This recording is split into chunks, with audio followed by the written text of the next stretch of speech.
बिस्मिल्लाहिर्रहमानिर्रहीम। पूरी दुनिया में मुकीम पाकिस्तानियों और पाकिस्तान की खुशहाली के लिए मेरे सबका ख्वाब देखने वालों को मेरा सलाम। मैं जुबैर शबीर और आप देख रहे हैं जी अपडेट्स। नाज़रीन इकराम, आज 5 फरवरी का दिन है और 8 फरवरी को इलेक्शन है। पाकिस्तान भर में आम इंतखाबात होंगे। गालबन 3 हलकों में जहाँ किसी की डेथ हुई है और मौत हुई है, वहाँ पे इलेक्शंस को मुलतवी कर दिया गया है। लेकिन 5 फरवरी हो चुकी है, 3 दिन बाकी रह गए हैं। मुल्क भर में, पाकिस्तान भर में सियासी सूरत हाल गर्म हो चुकी है। जलसे चल रहे हैं, जुलूस चल रहे हैं, कोर्नर मीटिंग चल रही है, कंपेन चल रही है। आज हम डिस्कस करेंगे मुस्लिम लीग नवाज़ के चंद पहलू। पाकिस्तान तहरीक इंसाफ ने का एक जलसा हुआ है, वहाँ पे क्या फरमाते हैं सब कैसा साहब, उस पर डिस्कशन करेंगे।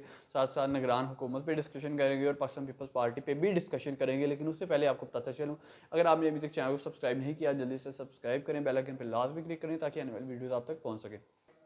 स्टार्ट करते हैं जी। नारोवाल पीपी 57 आता है, जिससे मुस्लिम लीग नवाज़ के उम्मीदवार सूबाई असम्बली पे खड़े हुए हैं, कोई वसीम भट्ट साहब। वो जाते हैं जी, कल सोशल मीडिया पे बहुत ज़्यादा वीडियो वायरल हुई है। वो जाते हैं किसी कॉर्नर मीटिंग में, वहाँ खताब कर रहे होते हैं, तो एक नौजवान वहाँ बात करता है खस्ता हाल सड़क के बारे में और कंप्लेन करता है, शिकायत करता है कि वो सड़क टूटी हुई है वगैरह वगैरह, जिस पे उसे चुप करवा दिया गया था, प्रेशराइज़ किया जाता है। प्रेशराइज़ करवाने के बाद वो नौजवान जो है गुस्से में आ जाता है और नारा लगा देता है तहरीक इंसाफ का। उस नारे के बाद क्या होता है, उस नारे के बाद लीगी सूरत हाल वहाँ टोटली चेंज हो जाती है। चेंज क्या होती है, जहाँ वो बड़ा पोलाइटली अपना पैगाम पहुँचा रहे होते हैं, वहाँ गुस्से में आ जाते हैं और वो और उनके साथी उस नौजवान पे करते हैं तशद्दुद। जब अहले इलाका वहाँ जाते हैं, उन्हें छुड़वाने के लिए आगे कूदते हैं, तो उन्हें रोक दिया जाता है कि भाई जो अंदर आएगा उसका यही हाल होगा। और उस नौजवान को घसीटते हुए नून लीगी उम्मीदवार और नून लीगी उम्मीदवार के जितने भी साथी हैं उसे घसीटते हुए तशद्दुद करते हुए ले जाते हैं। इस तरह के वाक़यात पाकिस्तान भर से रिपोर्ट हो रहे हैं इलेक्शन में, इलेक्शन की कंपेन में। अलबत्ता ये वडेरा सिस्टम और तशद्दुद वाला सिस्टम कब जाएगा ये किसी को नहीं पता। मैं हमेशा अपने व्लॉग्स में यही कहता रहता हूँ कि आपके पास सिर्फ वोट की ताकत है। आप वोट कास्ट करें, उसे करें सोच समझ के करें जो आपके हक में बेहतर हो। जो ये ना हो कि वोट मांगने आ जाए और आप पे तशद्दुद भी करता फिरे और उसके बाद 5 साल आपके सामने ही ना आए, आपको नज़र ही ना आए, खुद जाके असम्बलियों के बदले लेता फिरे। उसके बाद आ जाते हैं जी दूसरी खबर। मुस्लिम लीग नवाज़ के उम्मीदवार तावला तारा, जो कि पाकिस्तान लाहौर के सीट NA-127 से उम्मीदवार हैं मुस्लिम लीग नवाज़ की तरफ से। उनकी एक पिछले दिनों में वीडियो वायरल होती है जिसमें वो वोट के लिए हलफ लिया जा रहा है और लेने के बाद उन्हें पैसे दिए जा रहे हैं वोटर्स को, और साथ ही साथ कहा जा रहा है हल्फन कहें कि आप इसे ही वोट कास्ट करेंगे, उसके बाद 5,000 का नोट उठा के उन्हें दिया जा रहा है। उनकी एक वीडियो वायरल होती है। इसके साथ साथ वो क्लेम करते हैं, बल्कि जो है उन्होंने वीडियो भी बाकायदा प्रॉपर बनाई है जिसमें इस्लामी किताबें निकाली जाती हैं और बताया जाता है कि ये खरीदारी हो रही थी इन पे हलफ लेके। PP-166 का हुआ क्या है, मियाँ मिसबाउर रहमान वहाँ सूबाई सीट पे पाकिस्तान पीपल्स पार्टी की तरफ से खड़े हैं।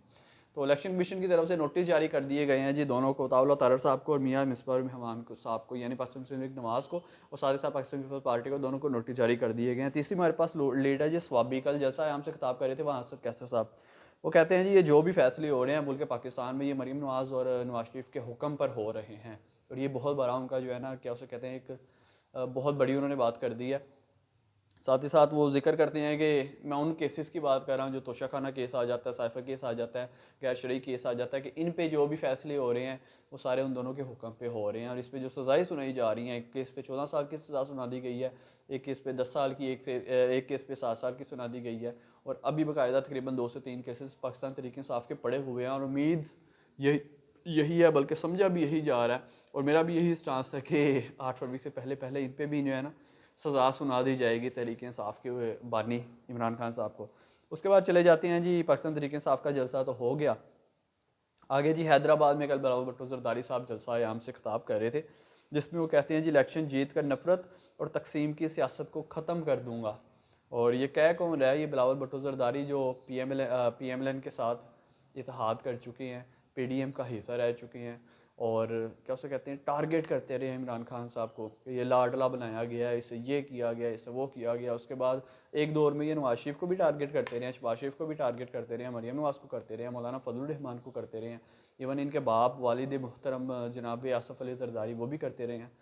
और कहा जाता था बाकायदा दोनों पार्टियों की तरफ से इस तरह के जुमले थे कि इसे मैं पकड़ के घसीट के रोड पे ले आऊँगा। और उसके बाद दोनों पार्टियों में इत्तेहाद हो जाता है क्योंकि तरीके इंसाफ की मुखालफत करनी होती है। यह डर्टी पॉलिटिक्स पाकिस्तान की। इलेक्शन करीब आए हैं, वोट लेने हैं और अब उनके मुखालफिन से वोट लेने के लिए इस तरह से गलत बयानी की जा रही है कि इलेक्शन जीत कर नफरत और तकसीम की सियासत ख़त्म कर दो। भाई नफरत और तकसीम की सियासत शुरू कहाँ से हुई है, ये सिंध से शुरू हुई है। वो डेरा सिस्टम आज भी वहाँ उसी तरह से मौजूद है। मेरे बाप ने उसे वोट दिया था, मैं भी उसे दूंगा। मेरे जो है सदर ने मेरे फ़लाने ने उसे वोट दिया था, मैं भी उसे दूँ, मेरे बड़ों ने मेरे वडेरे ने कह दिया उसे वोट देना है, मैंने भी उसे वोट देना है, मैं उसे ही वोट दूंगा। और ये आज भी सिस्टम सिंध में चल रहा है, वडेरा सिस्टम, नफ़रत की सियासत, तकसीम की सियासत। ये पाकिस्तान में कहाँ सबसे ज़्यादा है? ये बलूचिस्तान में, KPK में तो है, लेकिन सबसे ज़्यादा अभी तक सिंध में मौजूद है। उसके बाद आ जाते हैं जी, नून लीग का कल जलसा था, NA 119, सॉरी जलसा नहीं था, रैली थी, NA 119। ये गालबन आ जाता है सिंहपुरा भगवानपुरा का सारा एरिया, दरोगावाला, शालीमार टाउन। तो वहाँ मरियम नवाज़ साहबा के हमायत में ख़वातीन की मोटरसाइकिल रैली निकली है कल। सिंहपुरा से स्टार्ट हुई है और घूमते घुमाते शादबाग और इधर से शालीमार टाउन से और GT रोड से घूमते घुमाते फिर सिंहपुरा के करीब ही इख्तिताम पजीर हुई है। पाकिस्तान में ये पहली ऐसी रैली है जिसमें ख़वातीन मोटरसाइकिल सवार मौजूद थी और उन्होंने मरियम नवाज़ साहबा के हक़ में रैली निकाली। अब आ जाते हैं जी निगरान हुकूमत पे, उनकी नाअहली पे।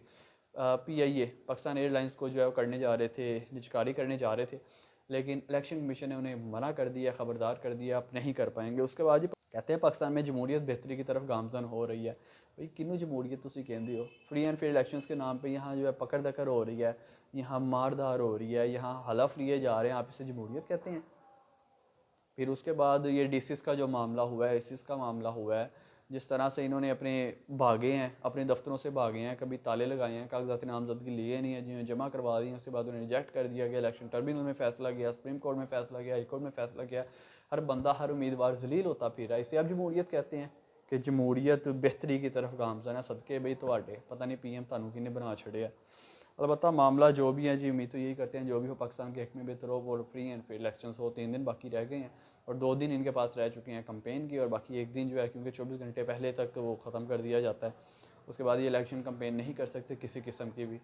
और मुल्क भर में इनकी सियासी सरगर्मियाँ हर पार्टी की जारी हैं। उम्मीद यही करते हैं फ्री एंड फेयर इलेक्शन और जो भी हो पाकिस्तान के हक में बेहतर हो, जो भी जमात आए पाकिस्तान के हक में सोचे, पाकिस्तान के शहरियों के लिए सोचे और पाकिस्तान के हक में बेहतर। अपने मेज़बान वैश भी को इजाज़त दीजिए, अल्लाह ने के बाद।